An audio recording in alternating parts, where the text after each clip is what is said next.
retomar?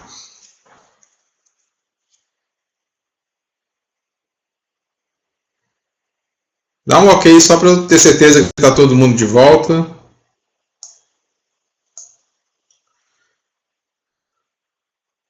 Anel, Aretusa, Tássio, Rubinho. O Ricardo acho que já foi embora, faz tempo que ele não responde. Cadê o Cônsul? O Alexandre não veio hoje. Cadê o resto da turma? Mas tá, vamos lá. Alguns colegas ontem comentaram, hoje comentaram de uma certa dificuldade de chegar aqui no ambiente do RStudio. Então, eu vou pedir para vocês fazer o seguinte: não olhe o R agora. Eu vou começar aqui passo a passo de como é que a gente prossegue na análise do entendimento dos dados e da preparação dos dados e até chegar à modelagem. E vocês acompanham então a minha gravação e eu libero de hoje para amanhã. Eu deixo esse servidor aqui ainda ligado de hoje até amanhã, para quem ainda não conseguiu ajustar aí na sua casa, né, para fazer os exercícios, tudo bem? Porque eu acho que vai acabar tendo muita concorrência entre olhar a minha tela, dar um Alt Tab, voltar para a sua tela e assim por diante. Pode ser assim?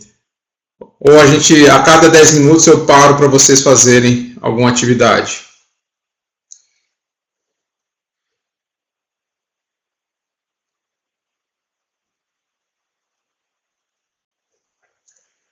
Então eu vou tocando aqui, vocês acompanham, tá, a explicação.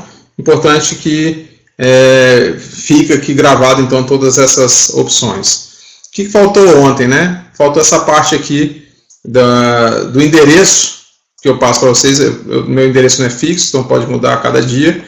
Na porta 8787 tem aqui o serviço do RStudio. Então, vou entrar aqui. Eu já tenho uma seção que está aberta, né? Então já vai abrir com a última situação dela, né? Eu vou começar do ponto onde vocês precisam começar. Só carregar aqui. Eu vou fechar o script que eu já estava trabalhando. Então, esse script que está aqui hoje, para a aula de hoje, ele já é diferente da aula passada, tá bom? Eu já atualizei com as análises que nós vamos fazer hoje. Onde é que eu acesso esse programa? Usando esse meu servidor, vocês vão vir aqui, abrir. Está na pasta /curso. Dentro da pasta crédito, análise descritiva.r. Essa é da aula de hoje, tá ok? Vou abrir. Eu fiz algumas modificações em relação da aula passada.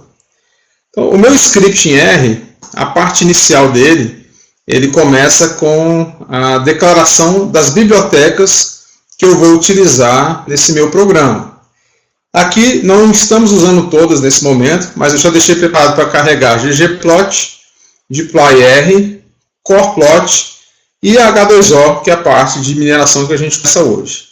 Para quem não veio ontem, como é que eu executo cada linha? A ideia aqui no momento de estudo não é executar um programa do início ao fim. É semelhante a trabalhar no modo debug. Eu vou executar linha por linha e vou aqui acompanhando a execução, os resultados do meu estudo. Então, para fazer isso, estando o cursor na linha, está aqui na linha 2, vou dar um Ctrl Enter e aqui embaixo na console aparece exatamente o comando que eu digitei e não tem mensagem de sucesso. Quando tem sucesso, ele simplesmente passa o cursor para a próxima linha. Então, vou dar aqui Ctrl Enter, Ctrl Enter, Ctrl Enter. Nesse momento, ele simplesmente carregou as bibliotecas na memória para a gente começar a trabalhar. Então tá. Aqui eu declaro uma variável chamada diretório padrão e coloco aqui o endereço da pasta onde eu criei para deixar a minha base de treinamento. Então, eu carrego o meu diretório.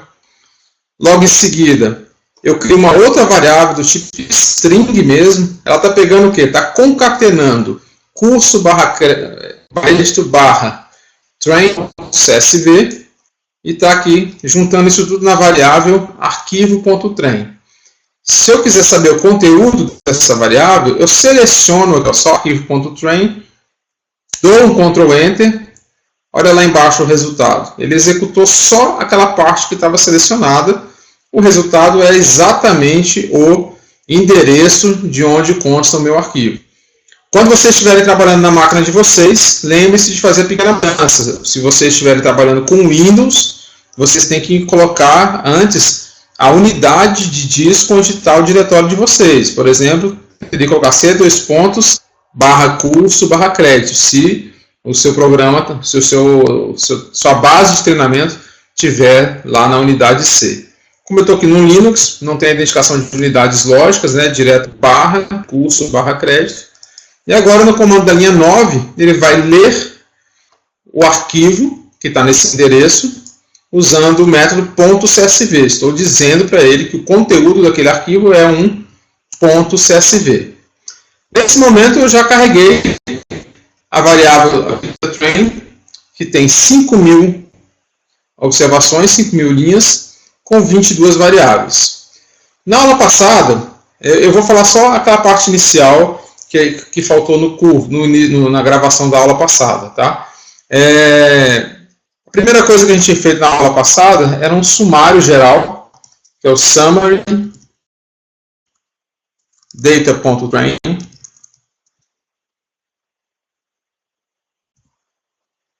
Vou dar um Ctrl Enter. E aqui embaixo ele me mostra um resumo. Um sumário de todas as variáveis que existem aqui no meu modelo, na minha base de treinamento. A primeira coisa que a gente faz aqui é tirar a variável ID cliente, porque nós vamos tirar tudo quanto é chave primária da base de treinamento. Ela não serve para modelagem. Como é que eu tiro? Eu pego data_train, $, a propriedade aqui que é o ID cliente, seto nulo para ele. A partir desse momento eu dou um Ctrl Enter, ele tirou a variável ID cliente. Pode ver agora, eu só tenho 21 variáveis. Se eu der um summary novamente, não existe mais a variável ID cliente aqui. Depois disso, eu peguei e vou ter que identificar as variáveis que são do tipo numérico, mas que representam uma variável categórica. Olha o que está acontecendo aqui. Eu tenho algumas variáveis categóricas aqui, nessa base de dados aqui, todas as categóricas estão lá em texto, né? Então, não tem tanto problema assim. O problema é quando eu tenho uma variável categórica que está no formato numérico. Aí eu tenho que mudar o tipo dela. A única que acontece aqui é a variável default. Variável default só tem 0 e 1. 0 é o bom pagador, o 1 é o mau pagador. Ela é uma variável do tipo categórica, é o meu alvo. Então eu não posso deixar desse jeito aqui. Está me mostrando como se fosse numérica. O comando da linha 14 faz o quê? Transforma ela em categórica. Eu vou lá na linha 11, rodo de novo o sumário. E olha como já veio o meu resultado, já veio diferente. Ele já enxergou essa variável como uma variável categórica. Tá? Acho que essa foi a parte que faltou no vídeo da última aula. O que a gente fez na última aula? A gente foi analisando cada variável por variável, usando o summary em cima dela. Por quê? Quando a variável é categórica, por exemplo, aqui motivo, quando eu fiz lá o summary do motivo, olha só, ele só apresentou os 6 primeiros e agrupou todos os demais, porque não cabe nesse sumário geral.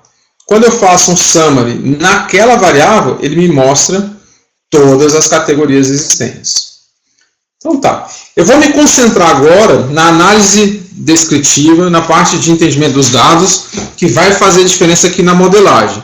Para domingo, eu preciso que vocês repitam esse passo que eu vou fazer agora para todas as variáveis, tá certo? Para que vocês compreendam a base de dados que vocês estão trabalhando. A gente pegou aqui e tirou um box plot da variável duração, que é o tempo que dura cada empréstimo. O que chama a atenção aqui? Que nós estamos encontrando, quando eu faço uma análise univariada, isso é, olhando para uma única variável, usando um box plot, basicamente eu estou querendo buscar aqui a identificação de outliers. Ele tem alguns outliers. Cada bolinha dessa representa uma observação, um exemplar, que está fora da curva. Certo? Ele está destoando dos demais elementos. Aqui tem uma certa quantidade. Mas quando eu olhei aqui na variável montante, o valor do empréstimo, olha só a quantidade de valores acima da linha, né? Ou fora da curva. Isso aqui pode ser um problema. Eu tenho que verificar então aqui qual é o motivo desses valores estarem aqui tão distantes. Se é um erro na base de dados, eu tenho que jogar fora aqueles registros. Se não for erro, se for factível esses valores, então eu vou ter que tomar duas decisões. De manter todo mundo junto, mesmo com esses pontos fora da curva, ou separar a base de dados em 2, 3, 4 partes. Quantas partes forem necessárias para que eu diminua a quantidade de outliers. Então, eu vou concluir aqui o meu entendimento dos dados, apontando só para base, só para essa variável de montante. Eu vou aqui na linha 29, que eu faço a comparação do montante com a variável resposta. Que é aqui, ó, eu pego. Esse aqui é o box plot daqueles que pagaram bem. Esse é o box plot daqueles que não pagaram bem. Mostra que tem um padrão de comportamento diferente. Então essa variável ela tende a ter importância no meu modelo. Olha só, praticamente quem está acima desses valores aqui, ó, são mal pagadores. Isso é o que o meu modelo está me falando.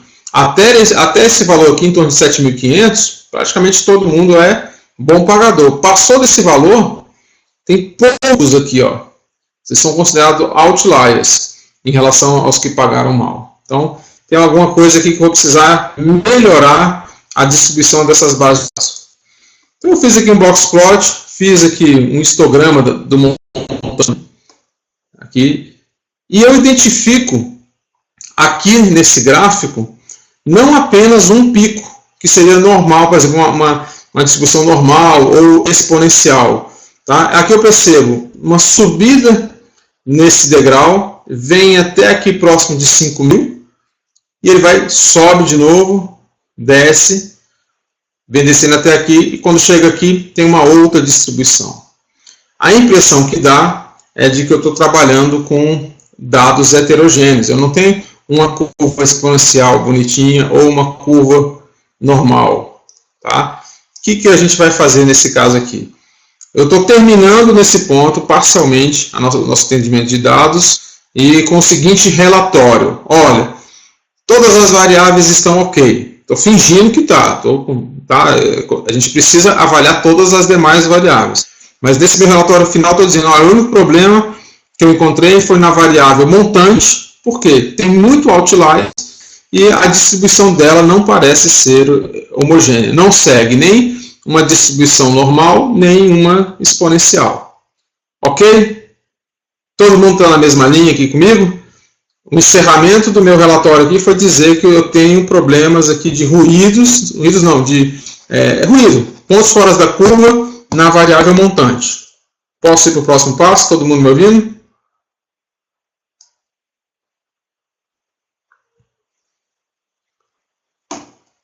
Ok. Tá? Só relembrando o que a gente viu na última aula, eu fiz aqui um mapa de correlação daquelas variáveis que nós tínhamos. E olha só, eu encontrei um problema na variável montante. E é justamente a variável montante, a variável montante tem uma certa correlação aqui com a variável default. Está muito clarinho. Mas ela tem não é a maior correlação que existe aqui dentro. A maior correlação está entre montante e duração. Mas aqui embaixo, ó, na linha dos defaults, Ele tem correlação de 0,21 com a duração do empréstimo e tem correlação de 0,15 com o montante. Eu não posso desprezar essa correlação. É mais um motivo para que eu faça o tratamento dessa variável chamada montante. Tá. Eu deixei esse espaço aqui, que para esse momento, para domingo, eu gostaria que vocês só fizessem um levantamento da quantidade de níveis que cada variável categórica tem. Tá? Para não precisar contar, eu pego lá a variável motivo, o levels do motivo mostra todos os levels, e aí se eu colocar aqui o comando length dos levels, eu tenho a quantidade de níveis da variável categórica. Opa!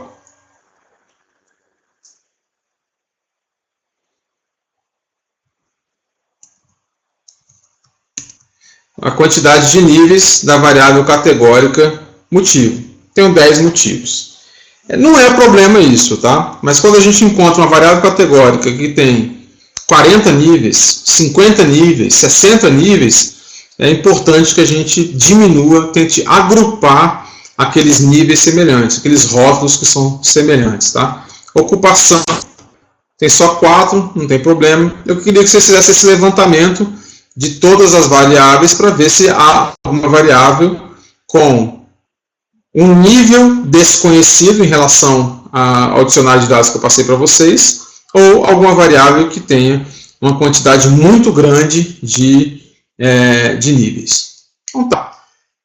Eu vou para a parte de preparação de dados agora, que é eliminar os ruídos, dividir a base de dados se for necessário. Eu pego aqui então, só para relembrar, eu tinha visto que o boxplot do montante tinha muito outlier. E quando eu plotei aqui o histograma dele, eu vi esses pontos de divisão. Baseado nisso, eu resolvi fazer a seguinte separação. Eu vou separar essa base de dados em 4 níveis, tá? Estou definindo, perdão, coloquei 3 níveis. Eu vou separar essa base de dados em empréstimos que foram concedidos até R$5.000. Por que R$5.000? Porque eu estou percebendo essa quebra aqui, como se isso daqui fosse uma distribuição até aqui, aqui fosse uma outra distribuição até R$11.000, até mais ou menos aqui. E o restante, aqueles um pouquinho maiores. É assim que a gente faz, tentando enxergar mesmo visualmente essas separações de distribuições. Como é que eu separo essa base de dados? Eu vou criar uma cópia do DATATrain. Aqui, essa é a variável DataTrain. Eu vou copiar ela para a variável chamada DataTrain.montante.a. Estou criando uma nova base de dados com as mesmas colunas que eu tinha na base original, só que só com as linhas cujo montante é menor do que R$5.000. Tudo bem? Então, ó, vou criar aqui, dar um Ctrl Enter, criei a minha base com montante A. Se eu quiser saber quantos que tem nessa base de dados, nrow data.train.montante A, tem daqueles 5.000, 4.060 estão aqui nessa base de dados. A ampla maioria dos empréstimos estão aqui. Dá para ver por causa dessa alta concentração desses primeiros níveis. E aí? Vou fazer de novo aqui um do lado do outro. O boxplot da base de dados original está aqui.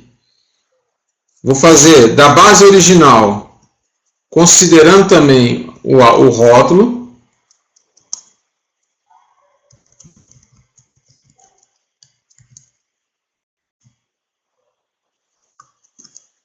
Está aqui a separação entre eles. Os dois têm outliers. E agora eu vou fazer um boxplot da base que eu acabei de separar aqui, do dataTrain.montante a variável montante. Vamos ver a diferença desses caras. Olha só, 0 de outliers. O simples fato de eu separar a minha base de dados, vou pôr aqui junto com o rótulo também, train, montante a default. O simples fato de eu separar a base de dados, causou essa diferença de comportamento. Aqui a base original, aqui a base só com os empréstimos menores dos R$5.000. Olha só, não estou jogando fora os empréstimos acima de R$5.000. Eu estou criando grupos separados para que eu possa estudar. Tá joia? E acaba, olhando só a variável duração, também melhorou. Se eu pego a variável duração original, olha só, ela tinha bem mais outliers do que essa variável agora, só com a base de 5.000 registros. Se eu olhar agora o histograma dessa pequena base, olha só, ele está mais bonito, ele está mais próximo de um desenho de uma normal do que o anterior, e o da duração tem algumas falhas. Eu vou desprezar isso daqui porque os níveis estão muito próximos um do outro. Tá? Então eu vou repetir isso daqui, criar uma base chamada A para os empréstimos menores do que 5.000. Vou repetir o mesmo comando aqui, só que agora trazendo os que são maiores ou iguais a 5.000 e menor do que 11.000. Vou rodar esse cara. E vamos ver que o boxplot desse montante também ficou bonito. Vou trazer aqui o rótulo também.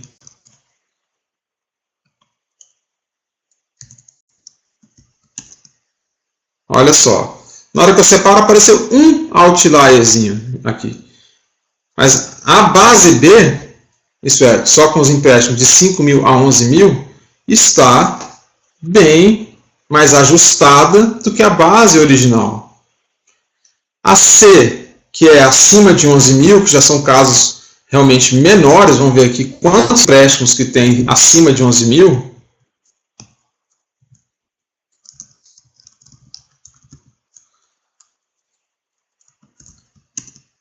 Dos 50.000 empréstimos, só 145.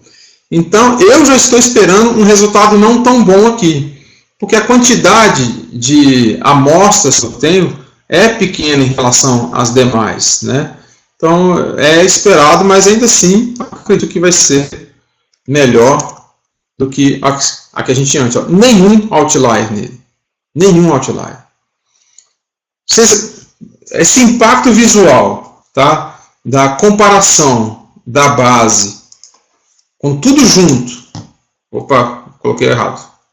Tudo junto está aqui. Eu rodei um boxplot comparando o montante com o rótulo. Olha aqui a quantidade de outliers. Eu simplesmente separei, eu fiz um corte na base em 3 pedaços. A base A, a base B e a base C. Os 3 boxplots ficaram muito bem comportados. Né? Ó, o A, o B e o C. Então, eu tenho... Cadê o C? O C está aqui.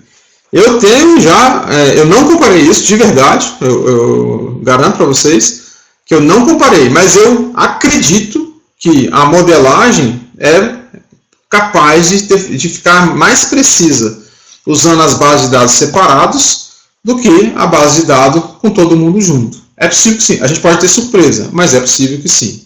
O que eu vou ter que fazer agora? Eu criei... Então, eu já tinha minha base de treinamento original. Tenho agora a base A, a base B e a base C. O que eu tenho que fazer agora? Eu vou salvar. Eu vou criar 3 arquivos.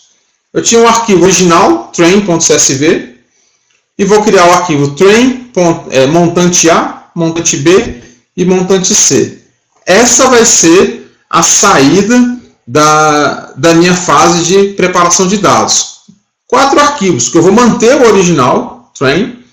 Vou pegar o arquivo com os montantes A, com B e com C. Tenho 4. E vou fazer, então, 4 trabalhos de modelagem. Se a gente continuasse a estudar mais as variáveis, é possível que a gente eu tivesse mais modelos, mais bases do que essa. Deixa eu ver a pergunta do Ricardo aqui. Bem comportável, nesse sentido aqui, é sem outliers. Tá joia? Porque quando eu olho aqui a base de outliers com a base toda junta, olha aqui, essas bolinhas são amostras que são outliers. Outliers vão causar efeitos danosos em algumas métricas, como média, mediana, desvio padrão, variância. Isso vai causar ruídos na minha modelagem, comparado com essas bases aqui, ó, que não tem outliers. Os dados estão mais homogêneos. Ó, a base A, a base B e a base C. A base B foi a única que apresentou um pouquinho de outlier, mas um elemento só. Comparado com o que eu tinha antes, a decisão é o seguinte: eu melhorei a disposição dos dados. Eu vou continuar nesse caminho. No caso do exemplo B de bola, né? Não tem assim um limite tolerável ou intolerável. O que tem é verificar o seguinte: eu tinha uma situação com muitos outliers. Consegui gerar uma segunda visão defensável do ponto de vista de negócio com menos outliers, então eu devo seguir nesse caminho. Não é porque ficou com 0. Se todos os 3 tivessem um pouquinho de outlier, mas bem menores do que o original, já era suficiente para eu seguir a linha de separar a base de dados. Tá bom? Não há necessidade de eu ter uma base de dados isenta de outliers. É importante que eu tente diminuí-los. Eu encontrei aqui um fator de decisão baseado no negócio, que é o valor do empréstimo. Porque do conhecimento de negócio, a gente sabe que o valor do empréstimo, quem deve mais, tem mais dificuldade de pagar do que quem deve menos. Então, faz sentido eu separar essas bases de dados. Esse comando aqui é semelhante ao anterior. Eu queria uma variável só para dizer onde eu vou gravar. Aqui vocês podem usar dessa forma se vocês estiverem no Linux. Esse tiozinho quer dizer meu diretório padrão. Ou então, aqui é para vocês conseguirem usar aqui na minha máquina. Tá? Na máquina de vocês vão substituir isso aqui por C, / alguma coisa, que é o local onde vocês querem gravar esses novos arquivos aqui. Então, simplesmente vou executar aqui rapidamente, sem muita delonga. Eu simplesmente criei agora 3 bases de dados. Tenho 4 bases de dados para fazer o meu modelo. Tudo bem? Agora a gente vai para o H2O. O que eu queria mostrar para vocês do H2O? Eu tinha deixado aberto aqui e acabei fechando. O H2O é uma plataforma de machine learning. É uma plataforma onde nós vamos rodar os nossos algoritmos. Enquanto no R eu fiz o entendimento dos dados, eu fiz a preparação dos dados, manipulei os meus dados, agora eu pego essa base de dados e vou levar o H2O, essa plataforma que eu vou mostrar para vocês, para que sejam executados os nossos modelos nessa plataforma. Tá bom? Essa plataforma, ela tem esse desenho aqui. Ela integra-se com diversas bases de dados, ela consegue ler as fontes de dados, mesmo elas estando no Hadoop, no S3, que é o formato da Amazon, no SQL, no NoSQL ou no arquivo TXT, que é o que a gente vai fazer hoje. Tá? Essa plataforma H2O, que está aqui dentro dessa caixinha amarela, ela conversa nativamente com Hadoop e com Spark. Tem esses algoritmos dentro dessa plataforma, algoritmos de clusterização, de classificação, de regressão, né, usam árvores, bushing, floresta de árvores. Temos aqui uma API que me permite programar de forma externa ao H2O, que é o que a gente vai fazer. Tá? Essa API nós estamos acessando pelo R. Mas eu podia estar programando no Python, comandando o H2O. Scala, comandando o H2O. Java, Excel, Tableau, lendo diretamente no H2O e comandando no H2O. Depois vocês acessem essa ferramenta para ler um pouco mais sobre ela. Essa ferramenta daqui, essa plataforma, ela é recente no mercado. Ela saiu aqui em março desse ano no quadrante mágico do Gartner. Estou procurando aqui, mas já deve ter saído aqui da primeira página.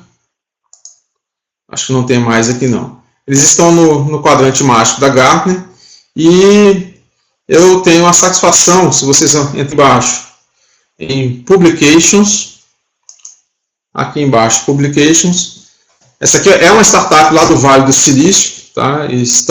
A H2O hoje já está dentro da IBM, dentro do Azure, está crescendo bastante e eu fui escolhido por eles para publicar um dos meus artigos que eu consegui nos últimos meses. Está publicado e eles reconheceram como um bom trabalho utilizando H2O. Esse artigo está aqui, Predicting Recovery of Credit Operations on Brazilian Bank. Está publicado, aqui também está disponível dentro da plataforma H2O. Foi um artigo que a gente conseguiu publicar na conferência do I3E, lá na Califórnia. Né? Esse Rogério aqui é o senhor que vos fala. E aqui foi um trabalho sobre recuperação de inadimplentes. Não de predizer se alguém vai ficar ou não inadimplente. O meu trabalho já era diferente. Eu já estava inadimplente, estava tentando recuperar esse cliente. Tá? Então, um trabalho reconhecido pela H2O, tenho bastante satisfação e não sou acionista deles. Tá? Estou esperando eles fazendo um IPO para eu poder comprar ações dele, porque essa empresa, anotem aí, ela ainda vai ser, eu acredito, né, bastante conhecida, já que até as grandes já estão assediando lá, como a IBM e a Microsoft. Uma das duas vai ganhar nessa quebra de braço e provavelmente adquirir, né? É possível que adquira essa empresa.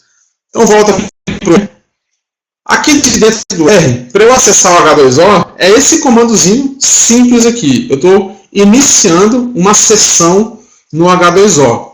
Só para fazer um parênteses aqui, tem um outro vídeo que eu fiz aqui lá no YouTube, falando do H2O, mas lá eu programei diretamente dentro do H2O, porque ele é algo mais simples. Tá? Eu estou vindo aqui para fazer a questão hard mesmo, a gente trabalhar com H2O a partir do R, fazendo programação mesmo. Então, eu dou um H2O.init. Nesse momento, eu simplesmente consegui abrir uma conexão, ok, pelo R, no meu cluster H2O. E está aqui a versão dele, quantos cores que ele tem e tal. Isso aqui é brincadeira, né? 4 cores. Lá no Banco do Brasil, a gente tem no ambiente de laboratório um cluster com 170 cores. Né? A gente faz coisas absurdas mesmo por lá. Então aqui eu simplesmente criei a minha conexão com H2O, é um serviço que está rodando também. Vou mostrar para vocês aqui onde é que está esse serviço. Eu abri aqui, vocês estavam enxergando esse endereço aqui, 168.0.50. Podem copiar esse endereço para uma outra aba depois, não precisa fazer isso aqui agora. E só mudar a porta. Em vez de ser 8787, é 54321. Aliás, vocês não vão chegar porque eu não pus essa regra no FAR. Daqui a pouco para vocês conseguirem enxergar essa base de dados aqui também, tá? Essa plataforma também. Nesse primeiro momento, só me acompanhe aqui, por favor. Essa aqui é a plataforma H2O. Vamos aqui para o R. O que eu vou fazer aqui? Eu vou subir lá para o R as 4 bases de dados que nós criamos. Eu tenho aqui a base de dados DataTrain, que é a base de dados original. E como é que eu mando essa base lá para o H2O? Simplesmente eu uso esse método chamado sH2O, passando essa variável como parâmetro. E apontando para uma nova variável que eu chamo de DataTrain.h. Então põe esse Hzinho aqui no final, só para eu lembrar qual que é a variável que está no R e qual que é a variável que está no H2O, para eu não me perder. Então, eu vou executar esse comando aqui agora, dou um Enter aqui, ele vai carregar, já carregou esse data frame completamente lá no H2O. Se eu vindo aqui para o H2O, eu consigo enxergar já esse, está aqui. Ele me mostra lá todas as colunas, né? Eu posso entrar em cada uma delas, ver como é que está essa distribuição, igual eu estava fazendo lá no R, né? Mostrando aqui, ó, o diagrama, tudo eu consigo ver daqui. Mas aqui eu não consigo preparar, manipular esses dados, por isso que eu fiz no R. Aqui eu só consigo enxergar essas distribuições, mas eu não consigo manipular, trabalhar, cortar como eu corto aqui no R. Então, primeiro eu só vou subir para ele tanto o data train, o primeiro, como o A, o B e o C. Olhando lá, agora eu vou ter as 4 bases de dados já estão disponíveis lá no H2O. A integral com 5.000 registros, a outra com 4.060, 795 e 145. Total dá os meus 5.000 registros. Eu vou começar a modelar agora, vou fazer uma tarefa de classificação. Então eu escolhi aqui dos algoritmos possíveis, eu não sei se o Daniel chegou a ouvir a minha resposta naquela hora, eu parei a explicação também de redes neurais, porque para hoje eu só separei aqui regressão logística e um tipo especial de árvore de decisão, que é um GBM, que é uma árvore de decisão com boosting. E aí na próxima aula eu vou explicar um pouco mais sobre esses parâmetros das redes neurais, de boosting de gradiente com árvore de decisão, regressões logísticas. Tá? Hoje eu vou usar aqui o default, o padrão, só de 2 algoritmos, para a gente começar a modelar. Na próxima aula a gente entra um pouco mais a fundo nos algoritmos propriamente ditos. Como é que eu uso um algoritmo?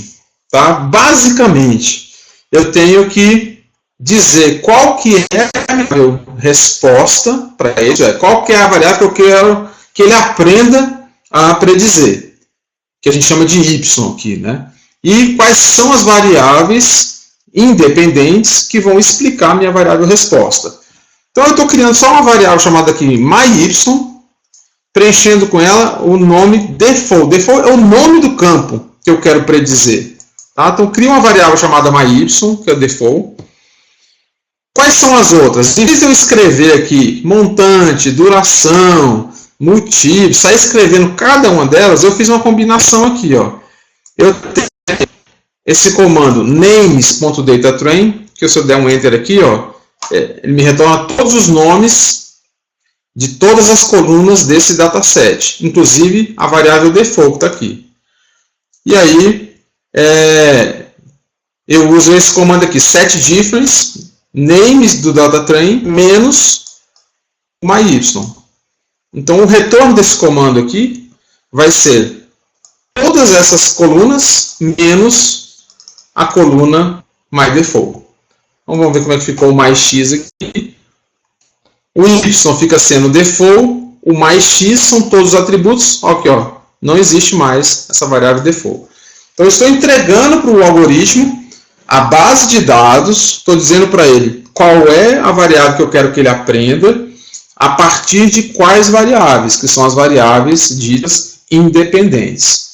Então, eu declarei quais são as minhas variáveis de y. Agora, eu tenho que separar a minha base de dados.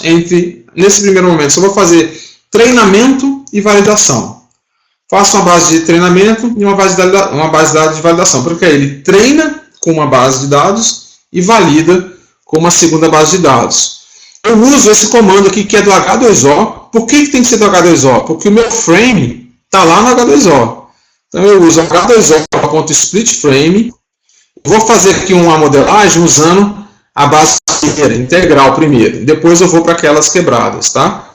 Eu vou mandar ele quebrar o meu datatrain a razão de 70%. Então vai ficar, como eu só informei um parâmetro, ele vai pegar 70% e 30%. Desse comando, dá um split aqui. Opa! Eu pus o nome errado aqui, datatrain.h. Estava errado aqui, tem que ser uma base que está na H2O. Dou um split aqui, quebrei a base de dados em duas. A primeira parte eu chamo de base de treinamento, a segunda parte eu chamo de base de validação. Esse aqui é o comando para mandar a máquina realizar meu primeiro modelo, realizar uma modelagem usando o algoritmo GLM, que é um algoritmo de regressão linear. É um dos algoritmos mais simples. Eu passo para ele qual é a variável que eu quero encontrar, que é a variável x, quais são as variáveis que eu quero que ele estude, qual é a minha base de treinamento, qual é a minha base de dados de validação, qual é o tipo de classificação que eu estou fazendo. Eu tenho que informar para ele, porque esse algoritmo ele consegue fazer regressão e classificação. Dentro de classificação, ele consegue fazer classificação binomial e multinomial. Então, eu estou avisando para ele que eu quero descobrir nesse meu estudo, o simples fato de eu dizer que é binomial, ele já sabe que é uma classificação de duas categorias, de duas classes. E vou dar um nome para esse modelo chamado GLM Rogério. Por que eu pus Rogério aqui? Porque vocês vão pegar esse arquivo depois para trabalhar, cada um põe o seu nome, porque se a gente deixar o mesmo nome de modelo, ele vai sobrepondo, ele vai sobrescrevendo os nossos modelos, para a gente poder usar junto, tá? Então, eu vou dar um Enter aqui, mandar ele. Nesse momento, ele está aqui, ó, treinando. Já treinou, já fez um modelo. Eu vou mostrar visualmente para vocês primeiro esse modelo, depois eu volto aqui para a linha 129 para mostrar esses indicadores de forma mais precisa. Vou aqui para o H2O, vou mandar listar os modelos que ele gerou. Até agora, ó, ele só gerou o modelo GLM Rogério.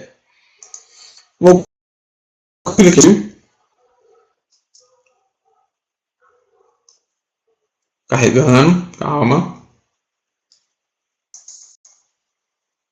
Carregou. Primeira coisa aqui, está mostrando o histórico das iterações. A regressão logística, que é o que a gente tem aqui, ele vai, a cada tentativa, tentar descobrir uma reta que consegue passar mais próximo desses pontos que dividem o bom pagador do mau pagador.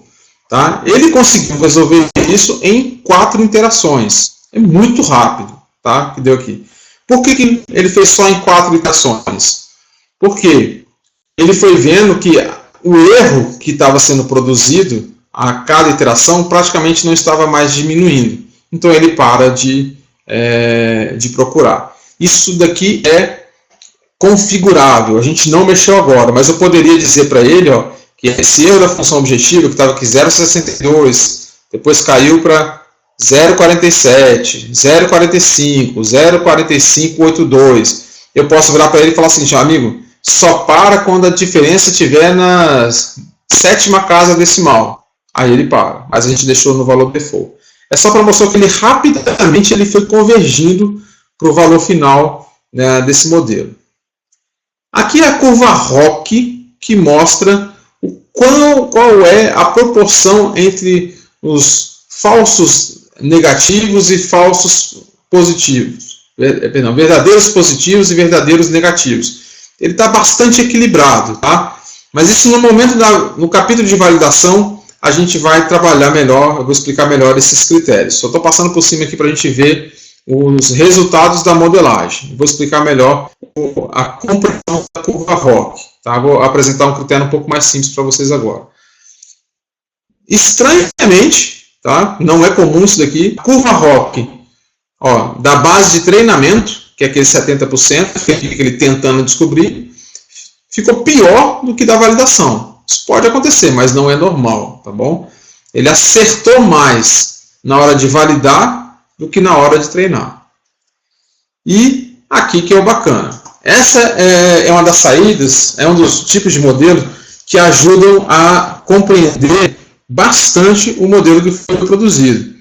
Vou pôr do lado aqui o nosso dicionário de dados. Vamos olhar aqui qual foi a resposta dele. Ele está me mostrando aqui as principais variáveis que causaram a resposta desse modelo, provocaram essa resposta desse modelo. Como é uma regressão logística, isso é uma fórmula com coeficientes positivos e negativos, tá? Ele coloca aqui em duas cores, laranjadinho, aqueles fatores que são bons, né? São aqui positivos, ele vai se aproximar, no caso aqui, da função zero, e os que são negativos. Esses negativos vão se aproximar lá do meu alvo, que é identificar se o cara vai ser um mal pagador ou não. Vamos só confirmar se é isso daqui mesmo. A primeira que aparece aqui é o histórico A30. O que é o histórico A30? Vamos olhar lá na coluna de histórico. A30 é o cliente que não tem nenhum crédito no momento ou pagou todos devidamente. Então, quem tem esse tipo de comportamento tem um fator positivo aqui na hora de ser avaliado o crédito dele. Tá? Vamos ver um histórico que seja negativo aqui. Aqui acho que ainda não apareceu.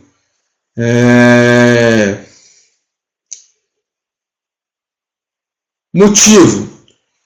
O motivo do investimento foi 46. O que está acontecendo? Quando foi para estudo. Histórico 31.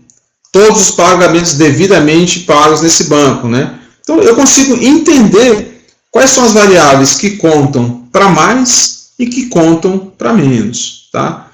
Isso daqui, pessoal, é já um modelo preditivo. Obviamente que aqui eu estou vendo de forma gráfica, né, visual, mas isso daqui é passível de ser transformado numa fórmula, ok? Tem os seus coeficientes, que está aqui, 1,5898 vezes a existência ou não desse atributo, mais 0,7432 para quem tem aquele motivo ali. Isso vira uma fórmula e no final, o resultado dessa fórmula ele será um valor entre 0 e 1. Tá joia? Entre 0 e 1 vai ser o valor. E aí, se eu ficar acima de 0,5, ele arredonda para 1. Se eu ficar abaixo de 0,5, ele arredonda para baixo, vai dizer que você é 0. Esse aqui é um modelo produzido por regressão logística. Isso aqui são outras avaliações que eu vou explicar um pouquinho depois para vocês. Eu vou voltar aqui para o R para fazer essa mesma análise, só que agora de forma numérica. Tá? Eu vou pegar aqui, eu tenho o que a gente chama de matriz de confusão. Eu vou botar duas delas aqui, da base de treinamento e da base de validação. Como a gente está com um horário um pouquinho avançado, eu vou direto para a da validação e já explico o que ela é. A matriz de confusão é uma tradução horrível, né? Mas ela não vem para trazer confusão nenhuma. O que tem nessa matriz aqui? Ela expressa a quantidade de erros, né, e acertos. Verdadeiros positivos, verdadeiros negativos, falsos positivos, falsos negativos. Essa linha aqui é a linha que mostra os canais. Então, eu tinha 1.050 clientes nessa minha base de validação que foram bons pagadores. Ok? Só que desses 1.050 que foram bons pagadores, eu errei 267. Então, eu tive um erro de 25% nas classes dos bons pagadores. Nas classes dos mal pagadores, eu disse que tinha 440, certo? Mas desses 440, 90 eu errei, eu acertei 350. Então, esse 350 aqui é o meu verdadeiro positivo. Eu disse que ele era bom pagador, e ele, mal pagador, que é o 1, né? E ele de fato era um mal pagador. Esses 90 aqui, eles são os falsos positivos. porque eu falei que ele era mal pagador, isso é da classe 1, está na linha do 1, só que na verdade ele era 0. Eu achei que ele ia me dar o cano, mas na verdade ele pagou. O 783 é o verdadeiro negativo. Isso é, ele vai pagar direitinho, tá? Porque eu defini o 0 como sendo o cara que vai pagar direitinho. E eu acertei. O 267, ele é o falso negativo. Eu falei que ele ia pagar, mas ele não pagou direito. Tá, ok? Então eu tive essa. Os acertos estão nessa diagonal principal, 783 e o 350. E os erros estão nessa segunda diagonal, né, o 90 e o 257. Para que serve isso daqui? Para eu comparar dois modelos. Eu vou rapidamente mostrar aqui, ó, como é aqui eu fiz com o GLM. Eu vou rodar agora outro modelo. Simplesmente mudei o algoritmo. Em vez de ser GLM, agora é o GBM. Passei as mesmas variáveis, a mesma base de dados, mudei só o nome e vou mandar ele aprender. Deixa ele aprender aqui esse algoritmo. Ele executa um pouquinho mais demorado que a regressão logística. E eu não vou olhar ele no H2O agora. Eu vou direto comparar a matriz de confusão dele com o da regressão logística. Vamos comparar aqui. Olha só a diferença. Eu peguei a mesma base de dados, só que com algoritmos diferentes. Com o GBM, ele errou só 4% das classes negativas e 7% das classes positivas. Então, aqui eu tinha um erro total de 3%, tive um erro total de 5%. Se eu tivesse feito só esses dois modelos, tem nem o que discutir. Eu iria direto escolher como modelo vencedor o modelo provocado aqui pelo GBM. Diferente do GLM, que era de regressão logística, o GBM eu não consigo aqui no H2O graficamente. Ele só me mostra quais foram as variáveis mais importantes, mas ele não me mostra com aquelas cores diferentes. O que contribuiu para ser positivo, para ser negativo. Por quê? O GBM ele não tem não tem pesos, não tem uma fórmula. Eles são desvios condicionais. Aqui ele não tem iterações de evolução, ele tem construção de árvores. Ele começou a construir várias árvores de decisão, tira a média entre elas, e quando ele construiu 50 árvores, ele já viu que era hora de parar. Eu acho até que ele andou demais, porque esse modelo aqui, ele tem chance de ficar super ajustado. Olha aqui o porquê. Isso aqui é a classe de treinamento. Lembra que a curva ROC do GLM estava mais baixa aqui. Olha a validação aqui, está 0,98. Isso daqui é um risco de estar super ajustado. A quantidade de acertos está muito alta. Então, como é que a gente faz isso? Pegando mais bases de dados separadas e testando. É o único jeito. Não dá para garantir que isso daqui é um overfitting, nem pode isentar a ocorrência desse evento agora. Tá? E aqui as variáveis aparecem só com uma cor. Que aqui ele não vai informar pesos para ela, e sim aqueles desvios lá. O saldo é maior do que tanto ou menor do que tanto, vai para um lado. O motivo motivo A, vai para um lado, motivo B, vai para o outro, motivo 3, vai para outro. Quanto mais alto tem esses valores, mais acima está na altura da árvore, né? Estão nos primeiros nós de decisão. Ele provavelmente começa perguntando o saldo, para depois perguntar o motivo, para depois perguntar o montante. Olha o tanto de perguntas que esse cara faz. Ele certamente ficou com uma profundidade de árvore até razoavelmente grande. Vamos ver se tem aqui os parâmetros no final. Não sei se dá para ver aqui. Model Summary, está aqui. Ele ficou aqui, não foi tão grande assim. Ficou com a profundidade máxima de 5 e com a média de 5. Então ficou todo mundo aqui com 5 de profundidade. Condicional como se fosse 5 ifs aninhados. Tá? Para encerrar essa parte aqui de uma prévia de avaliação, eu vou aqui só olhar mais uns. A ou C é a área abaixo da curva ROC, é o que a gente já viu lá no gráfico. Aqui é só te dar essa resposta como numérico. A curva ROC do GLM foi 84, a curva ROC do GBM ficou 98. Eu já tinha mostrado graficamente. Eu quero falar do R quadrado. Do GLM ficou 0,3, do GBM ficou 0,71. O que é o R quadrado? O R quadrado é um valor que varia entre 0 e 1. E quanto mais próximo do 1, maior a correlação das variáveis com o modelo produzido. Isso quer dizer que as variáveis, os modelos que têm um R quadrado alto são bem explicados pelas variáveis que elas possuem. Não é um simples acaso o resultado daquele modelo. Tá? É um R quadrado que está até alto, 0,7 é alto, mas dá para encontrar alguns R quadrados mais altos que isso. 0,3 realmente está baixo. Tá? E eu sei antecipadamente assim, o porquê de estar tão baixo assim. A gente vai melhorar depois disso daqui. Tem algumas técnicas para serem aplicadas na regressão logística que a gente não aplicou até o momento. Tá? Então, essa parte eu queria passar para vocês hoje em termos de modelagem. Tá? Só voltando aqui.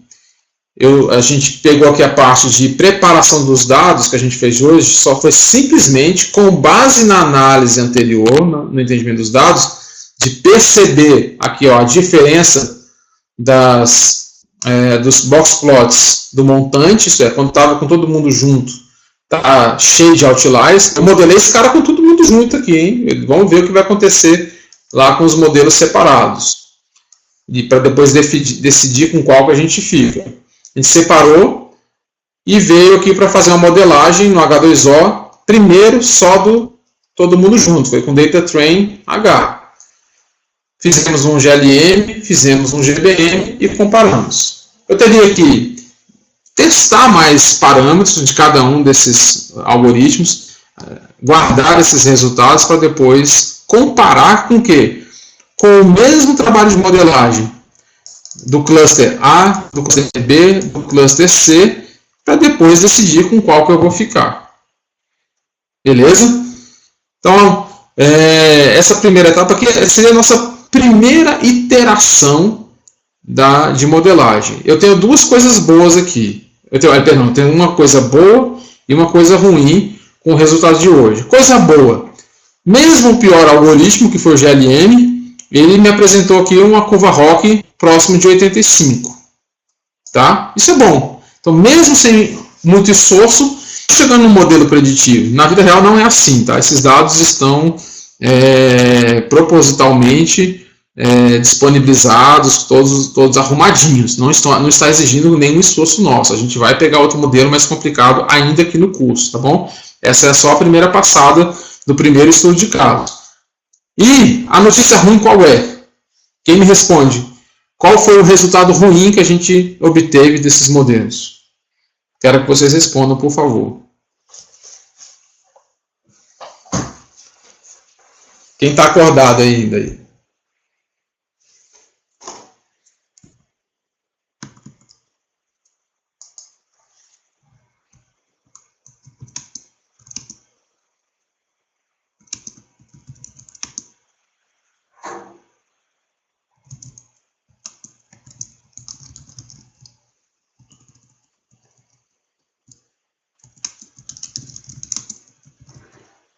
Ô Consul, por que 0.98 é ruim?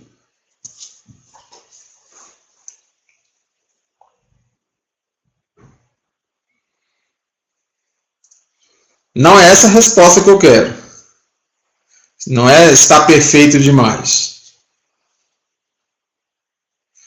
Quero uma resposta de cientista de dados. Vocês aprenderam esse termo hoje. Está muito justo. Overfitting. Isso aí, Ricardo. Tá? Eu obtive um resultado. Vocês perceberam qual é o problema, assim. Eu só quero ajustar o vocabulário. Tá? O acerto foi tão alto que eu estou arriscado a ter um modelo super ajustado. Se eu trouxer outros dados agora para o meu modelo, é possível que ele, se eu trouxer casos diferentes, como o Tasso escreveu, é possível que ele erre. Dados novos não consiga resolver. Então ele tem pode ter baixa capacidade de generalização. Há um número mágico aí que a gente ouviu falar lá, vindo lá da SAS, pessoal da SAS, que diz o seguinte, alguns parâmetros. O modelo começa a ser aceitável quando a curva ROC chega pelo menos a 75%. 75 até 80 ele é aceitável. Até 85. Entre 85 e 90 é a curva ROC desejada. Não vejo no mundo acadêmico nada que sustente essa afirmação, tá? De forma absoluta. Tá? Mas é a forma como eles indicam que se trabalhe. Abaixo de 75, cara, não dá nem para continuar. Acima de 90, se preocupe que você está próximo do overfit. 98, nem se fale. Tá joia? Então, tem que tomar cuidado com isso. Isso serve de sinalização para a gente. Se eu tivesse num caso real, eu iria atrás de novos dados, que não estavam aqui na minha base de treinamento, para poder verificar se ele ia acertar ou não. Se ele continuasse acertando, tudo bem. Não teria problema algum. Ok? Olha só, pessoal. Agora, só para que vocês acessem esse mesmo... Qual parte cortou, Conso? Até onde cortou?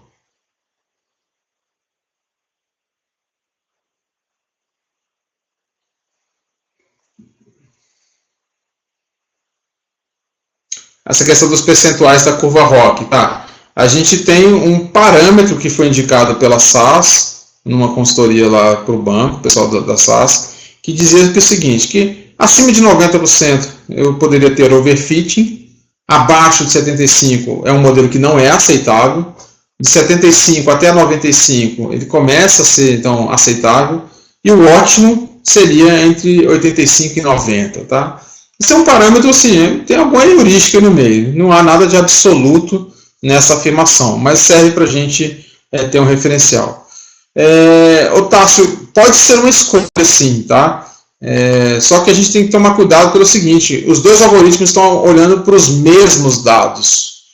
Então, se eu estou olhando para os mesmos dados, um está dando 75%, o outro está dando 98%, esses meus dados, eu posso estar sim com a base de dados ruim. Tá?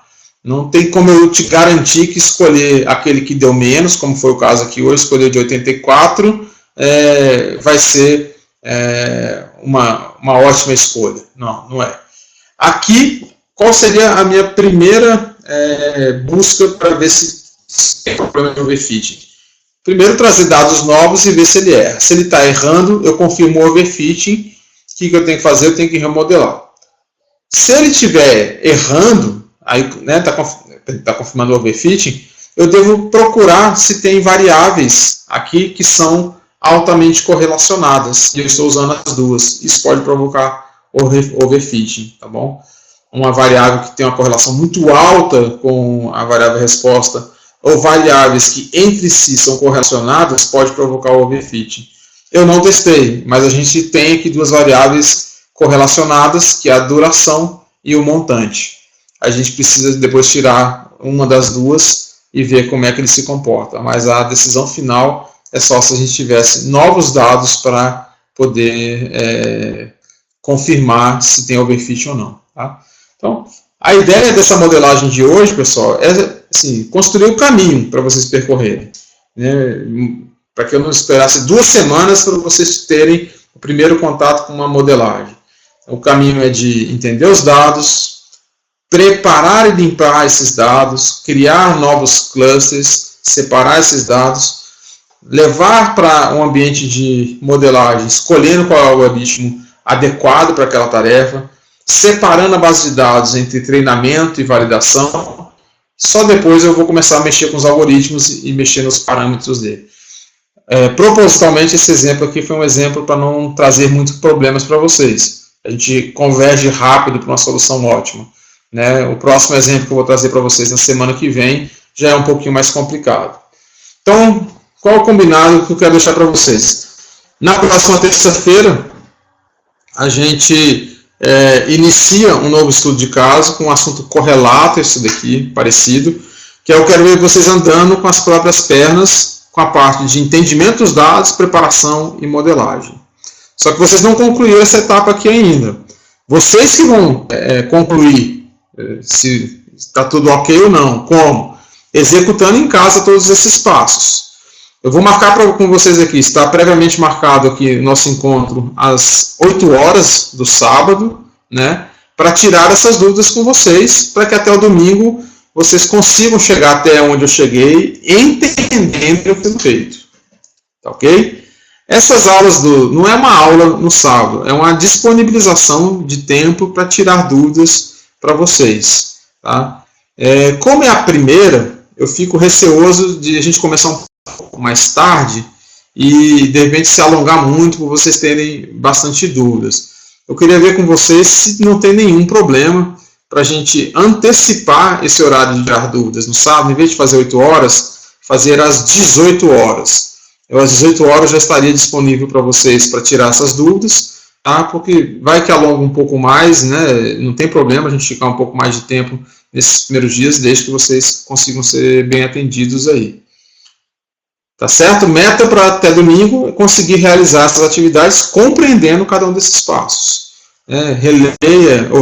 Assista novamente o vídeo que a gente disponibilizou e no sábado a gente faz esse encontro. Pode ser até às 18 horas, algum problema? Alguém tem alguma restrição desses horários?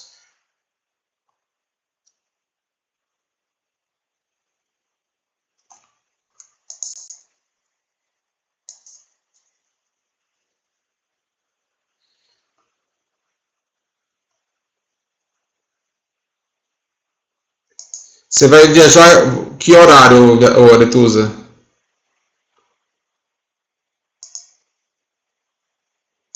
Eu estou liberando a sala agora aqui para todo mundo poder se manifestar, tá ok? Quem quiser ligar o áudio, tirar mais alguma dúvida explicando.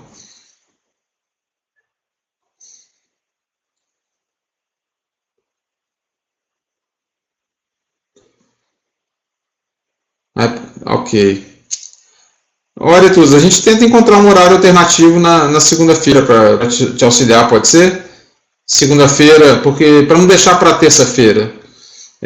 Pode ser na segunda, pode até ser na terça, não tem problema. Eu me disponibilizo para te ajudar na terça. Antes é que você pelo menos tente levar o teu notebook, mesmo sem internet, você tentar fazer alguma coisa lá. Porque assim, vem coisa mais difícil por aí, tá bom? Leva o livro, eu vou passar para vocês então o mais rápido possível esses vídeos. Posso até mandar em formato MP4 para vocês, para que vocês levem esses vídeos para onde vocês estiverem e aí vocês conseguem assistir novamente. Tá? Não tem problema nenhum eu encaminhar eles no formato MP4. Aí vocês não precisam ter acesso ao YouTube na hora para poder assistir novamente. Tá certo? Eu vou disponibilizar ele num Drive, no Google Drive, para vocês, e assim que vocês baixarem eu já tiro o acesso dele, tá bom? Vou baixar ele para o Drive em vez de ser online no YouTube. Tá?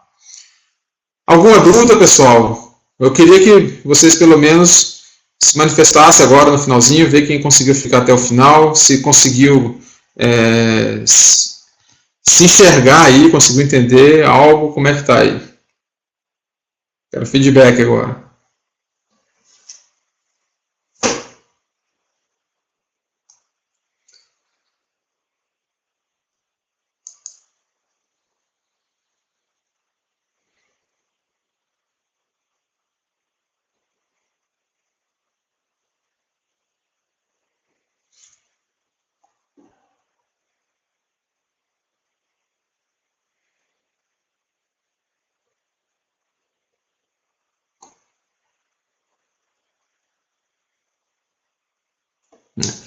Olha só, mas eu queria saber então o seguinte, o que vocês acharam melhor? Só assistir meu vídeo aqui e depois poder reexecutar esse vídeo em casa, ou vocês achavam que era melhor ter feito pausadamente, vocês já executando essa tarefa junto comigo? O que vocês acharam? Eu tive a impressão que pica muito, né? Para muito a gente fazendo os exercícios ao mesmo tempo. Já que a gente tem a possibilidade de gravar e vocês assistirem depois, foi por isso que eu optei por essa estratégia, mas eu vou como vocês acharem melhor.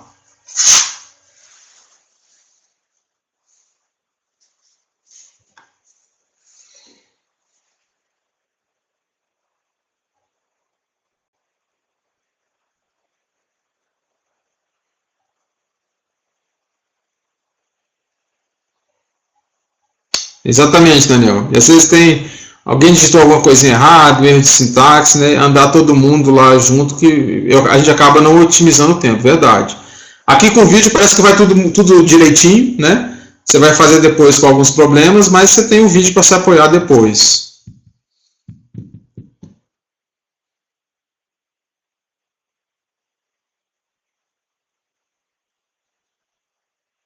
Ah, o H2O, calma aí. Calma aí pro H2O, faltou passar uma coisinha para vocês aqui. Espera só um instantinho.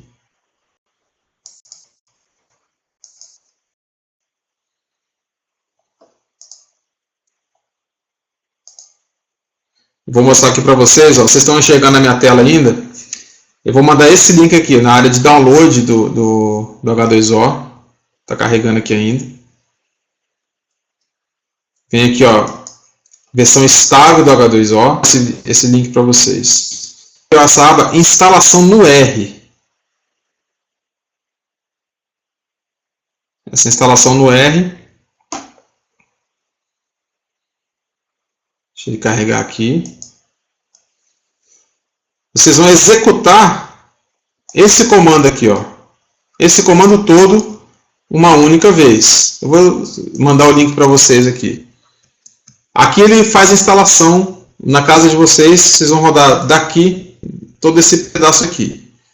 E esses dois últimos aqui é o que fica dentro do programa que você vai rodar toda vez que você for usar. Tá? Essa é a instalação do H2O básica, para quem não instalou ainda.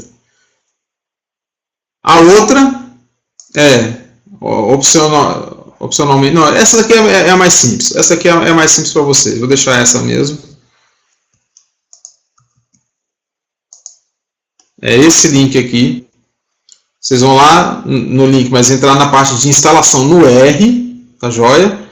Instalação no R, é essa daqui, ó, segunda abinha, e só executar esse script aqui. Executou esse script, já vai instalar o R, já vai estar com ele, instalar o H2O com ele integrado ao R. Para instalar na sua máquina, ok? Instalar na sua máquina. A gente vai tratando pontualmente, pessoal, para não segurar todo mundo. Tássio, com você eu consigo encontrar no sábado. Pode até ver isso pessoalmente lá na faculdade. E chego. Se bem que vocês têm reunião com o Spaziani pela manhã também. Mas a gente. Vamos usar o grupo do WhatsApp, pessoal, para esse tipo de problema. Eu sei que tem pessoas que se incomodam um pouco com maior quantidade de mensagens postadas, tal, então eu peço assim, deixem no silencioso para quem tiver esse tipo às vezes uma situação que incomoda, né? Mas acho que vai ser útil para essas trocas de informação. Beleza? Mais alguma coisa para hoje? A meta é conseguir fazer esse modelo rodando com a base toda integral. E a gente pode definir na terça-feira que vem se a gente começa um novo estudo de caso ou se vocês começarem a perceber que precisam de mais explicação, me avisem antes, me mandem mensagem no grupo do WhatsApp. Se vocês quiserem, por exemplo, separar a primeira meia hora, os primeiros 40 minutos para a explicação das dificuldades que vocês encontrarem nesse exercício. Tá joia? Então estão as ordens, qualquer coisa, manda mensagem aí no Zap. Vou encerrar a transmissão por hoje e a gravação. Ricardo, você esqueceu de me perguntar se eu estava gravando agora na segunda etapa, rapaz. Mas eu acabei gravando, tá? Não teve problema não. Mas lembra mesmo, que às vezes a cabeça aqui não está tão boa. Não, é para lembrar sim. Beleza, pessoal? Então, até breve. E vou amanhã para a UNB. Amanhã estou na UNB. Beleza? Abraço a todos aí.